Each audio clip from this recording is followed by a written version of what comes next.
From the Newstalk ZB newsroom, this is Newsfix. In this update, Christchurch police are appealing for public help as they investigate a homicide in Aranui.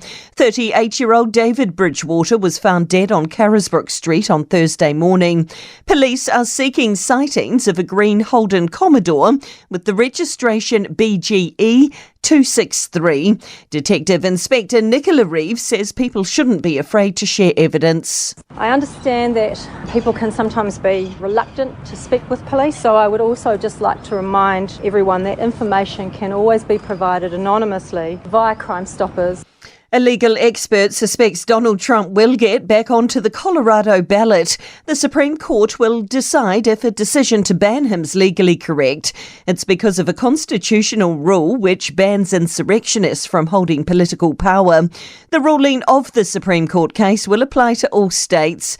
Otago University Associate Professor Scott Opticon says the court may find it's not the right body to make the call. All this just a political matter, and it really needs to be settled at the ballot box rather by the courts. Boaties are being warned to play it safe this summer and always remember life jackets. It's responded to around 400 incidents in a matter of weeks and conducted a number of rescues. Head of Operations Rob McCaw says too many lives are lost because people aren't wearing their life jacket. I can tell you from all certainty there is nothing worse for our volunteer crews than having to switch from a rescue response or an assistance response to a body recovery. Tauranga is expected to be bustling today as thousands flock into town for Juicy Fest. The music festival will blast the sounds of hip-hop and R&B throughout the city, with 10,000 people expected. Tauranga City Council event manager Nalita Byrne believes the influx of people will provide an economic boost. They bring people into town, which has a great economic spin-off, for our local retailers, hospitality and accommodation providers. And that's news. I'm Donna Marie Lever.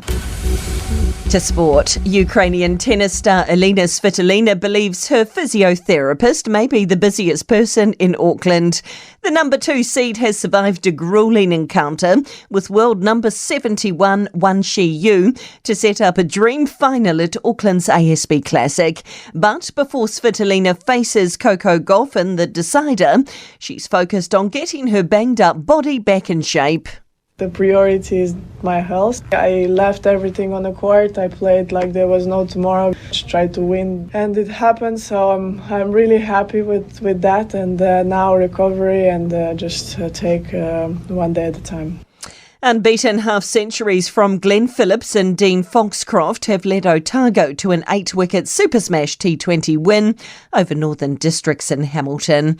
And Melbourne victory has leapfrogged the Wellington Phoenix to go back to the top of the A-League football table following a dramatic 3-2 win over Perth Glory.